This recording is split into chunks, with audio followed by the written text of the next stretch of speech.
Hey guys, this is Jaypegg, and today I wanted to do a little tips and tricks tutorial type thing regarding whips and flails.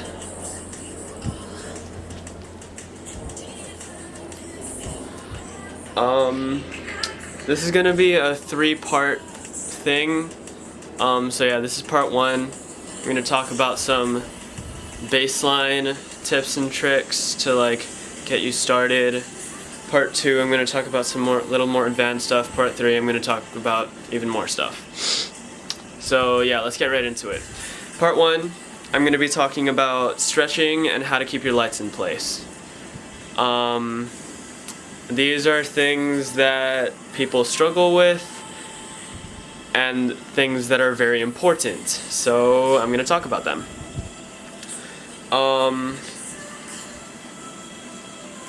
So yeah, first of all, stretching is actually very important to whips and flails, because your wrists need to be able to do a lot of things, and they need to be able to move very well.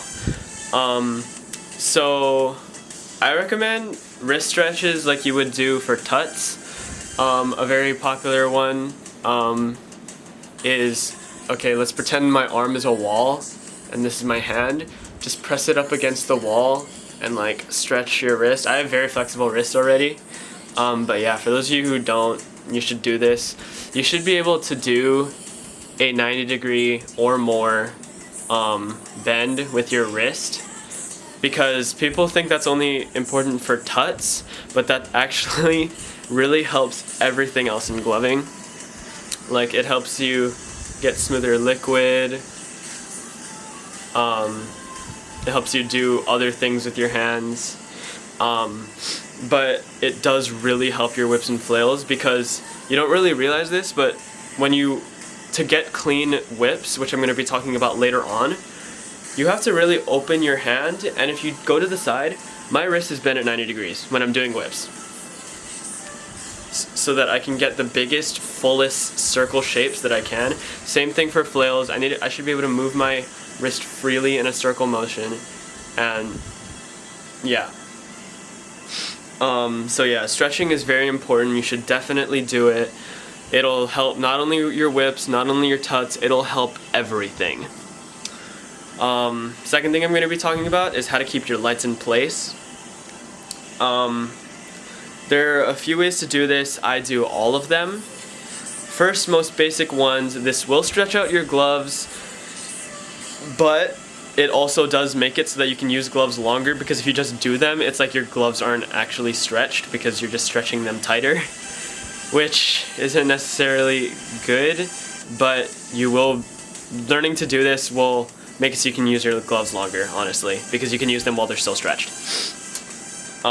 That actually goes for all of these things, really. First thing, take the cuff of your glove and pull down. And this makes it so that the tension of the stretch around your lights is tighter.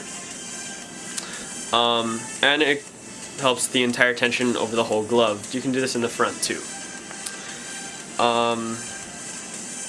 Second thing, actually has to do with the light's placement on your fingers and in the glove. If you can see here, let me refocus.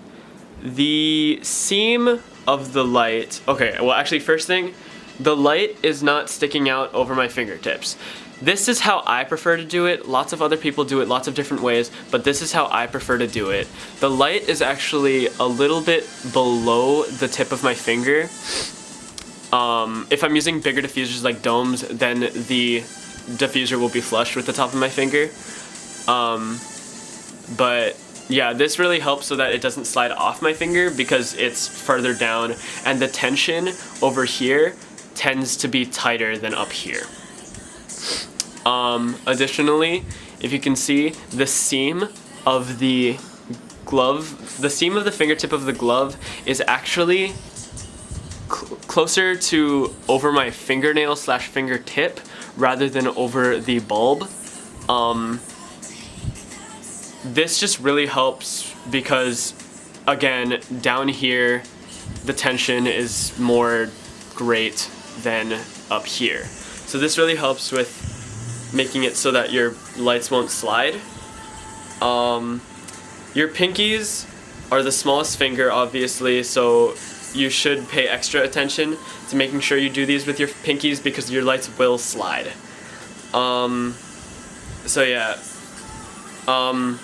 because I do these things, my whips and flails are a lot more clean than they used to be, and my lights don't slide almost ever. So I don't feel the need to like end my show with whips and flails because I can just do them in the middle and I'll be fine for tech right after.